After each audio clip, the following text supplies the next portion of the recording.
ہم نے ابھی تک ایک دوسرے کو نیچا دکھانا ہی سیکھا ہے۔ جس دن ہم نے ایک دوسرے کو راستہ دکھانا اور مدد کرنا سیکھ لیا، تب دین و دنیا میں کامیابی ہمارا مقدر بن جائے گی۔ غم کی زندگی میں سب سے بڑی اہمیت یہ ہے کہ غم دل کو بہت نرم کر دیتا ہے۔ اگر غم نہ ہوتے تو انسان پتھر ہی رہتا۔ الفاظ پرندے کی طرح ہوتے ہیں، جو اونچی اڑان بھی دے سکتے ہیں اور نیچے بھی گرا سکتے ہیں۔ کون سے الفاظ کہاں استعمال کرنے، کیسے کرنے، کس طرح کرنے، کیوں کرنے اور کس کے لیے کرنے، چناؤ سوچ سمجھ کے کرنا چاہیے۔ ایک حد کے بعد انسان سب کچھ چھوڑ دیتا ہے، روٹھنا، منانا، شکایت کرنا، گلے شکوے، اور پھر دل ایسا ہو جاتا ہے کہ کوئی بات کرے تو ٹھیک، نہ کرے تو بھی ٹھیک۔ پیپل کے پتوں جیسے نہ بنو جو وقت آنے پر سوکھ کر گر جاتے ہیں، بلکہ مہندی کے پتے جیسے بنو جو خود کو پسوا کر بھی دوسروں کی زندگی میں رنگ بھر جاتے ہیں۔ اپنی آواز کو بلند نہ کرو، دانائی کو بلند کرو، کیونکہ پھول بادل کے گرجنے سے نہیں، برسنے سے اگتے ہیں۔ کمصرف انسان دوسروں سے لیا ہوا ہیرا تو بھول جاتا ہے، لیکن اپنا دیا ہوا پتھر یاد رکھتا ہے۔ انسان کوئی بھی برا نہیں ہوتا، لوگ اسے برا بنا دیتے ہیں۔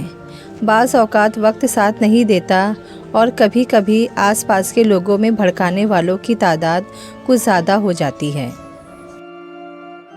بے حسی کہہ لے یا ناقدری، مگر انسان نے ہمیشہ اپنے خیر خواہ کو اس کے چلے جانے کے بعد ہی پہچانا ہے۔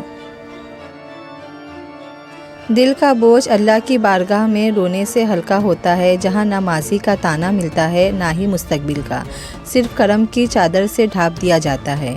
اللہ پاک کا رحم و کرم سدا آپ کے ساتھ ہو، آمین۔ آگے بڑھنے کے لیے قدموں کا استعمال کرے، سہاروں کا نہیں۔ جب اپنوں میں مکار، غدار اور منافق پیدا ہو جائے تو میدان میں کھڑا شیر بھی کتوں سے ہار جاتا ہے۔ سر کچلنے کا ہنر بھی رکھیے صاحب، سانپ کے ڈر سے جنگل نہیں چھوڑا جاتا۔ مجھے اس بات سے فرق نہیں پڑتا کہ میرے سامنے کون ہے، کیونکہ میں جانتی ہوں کہ میری حفاظت کرنے کے لیے میرے پیچھے کون ہے۔ لوگ حسد انسان سے نہیں، بلکہ اس کی زندگی میں موجود سکون، خوشیوں، کامیابیوں اور اس کو میسر نعمتوں سے کرتے ہیں۔ عبادت کوئی دلیل نہیں، معاملات سے پتہ چلتا ہے کہ خدا کا خوف ہے کہ نہیں۔ انسان پر ایسے بھی دن آتے ہیں جن میں محض سانس لینا بھی بہادری ہوتی ہے۔ چلتے رہو، ٹھہرنا بزدلی ہے، اور ماضی کی طرف دیکھتے رہنا جہالت ہے۔ غصے کے وقت تھوڑا رک جائے، غلطی کے وقت تھوڑا جھک جائے، زندگی آسان ہو جائے گی۔ فرمان آخری نبی صلی اللہ علیہ وسلم، گائے کے دودھ میں ہر مرض کی شفا ہے۔ بنی اسرائیل کے ایک زاہد کا قول ہے، عورت کی زینت حیا ہے اور دانا شخص کی زینت خاموشی ہے۔ گناہ پر شرمندگی گناہ کو مٹا دیتی ہے، اور نیکی پر غرور نیکی کو برباد کر دیتا ہے۔ پریشانیاں نڈھال کر دے یا مایوس کر دے، لیکن ایسے لوگ ہمیشہ کامیاب ہوتے ہیں جو اللہ تعالیٰ کی چوکھٹ کو کبھی نہیں چھوڑتے۔ رسول اللہ صلی اللہ علیہ وسلم نے ارشاد فرمایا، جب اللہ تعالیٰ کسی کی دعا کو قبول کرنا چاہتا ہے تو اس کو دعا کی توفیق دیتا ہے۔ آئینہ وہ واحد ساتھی ہے جو آپ کے ہنسنے پہ ہنستا ہے اور آپ کے رونے پہ روتا ہے۔ رب سے ایسا رشتہ بناؤ، تم مانگتے جاؤ وہ دیتا جائے، تم شکر ادا کرتے رہو اور وہ تمہیں عطا کرتا رہے۔ جب تمہاری زندگی کا فیصلہ کرنے والا اللہ ہے تو پھر مطمئن رہو، وہ تمہیں مایوس نہیں کرے گا۔ لوگوں کے حصے کی خوشی پر حسد مت کریں، کیونکہ آپ نے ان کے حصے کا غم بھی تو نہیں دیکھا۔ سب کو معاف کر کے سویا کرو، یہ محمد صلی اللہ علیہ وسلم کی سنت ہے۔ تکبر سے بچتے رہو، کیونکہ یہی وہ پہلا گناہ ہے جس کے ذریعے اللہ پاک کی نافرمانی کی گئی۔ اگر کسی کے دماغ کو جاننا چاہتے ہو تو اس کے لفظوں کو سنو، اگر کسی کے دل کو جاننا چاہتے ہو تو اس کے عمل کو دیکھو۔ جو چیزیں رواج میں آ جائیں ان کا غلط ہونا ذہنوں سے نکل جاتا ہے۔ کچھ باتیں ہمیشہ یاد رہتی ہے، جیسا کہ اپنے پسندیدہ خواب کو تدفین کرنا، اپنے کردار پر باتیں سننا، اپنا مشکل وقت اکیلے گزارنا، شدید سر درد میں شور برداشت کرنا اور آنسوؤں کو حلق میں اتار لینا۔ اپنے الفاظ کی ذمہ داری لیا کرے، مکر مت جایا کرے، درست ہو تو ڈٹ جائے، غلط ہو تو معذرت کر لے۔ شکر ہے گناہوں سے بدبو نہیں آتی، ورنہ دنیا رہنے کے قابل نہیں رہتی۔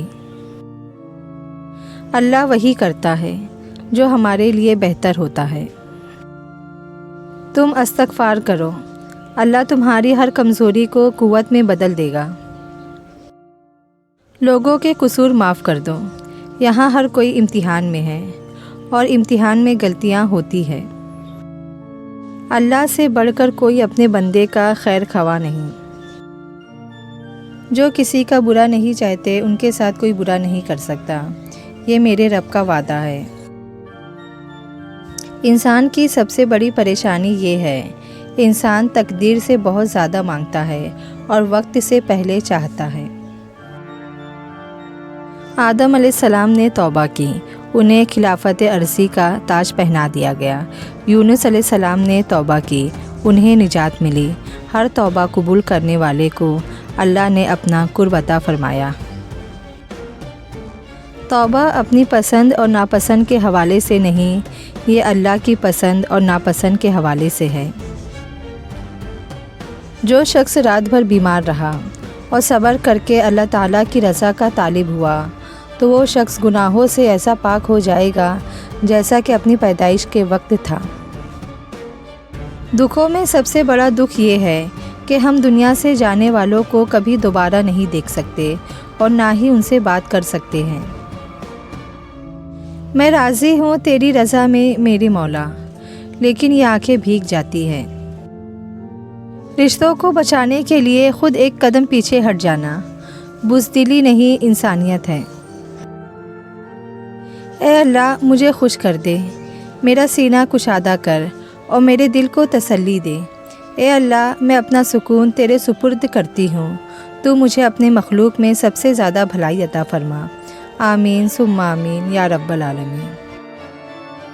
رسول اللہ صلی اللہ علیہ وسلم نے فرمایا، اپنی عورتوں کو سورہ واقعہ سکھاؤ، کیونکہ یہ غریبی و محتاجی کو دور کرنے والی ہے۔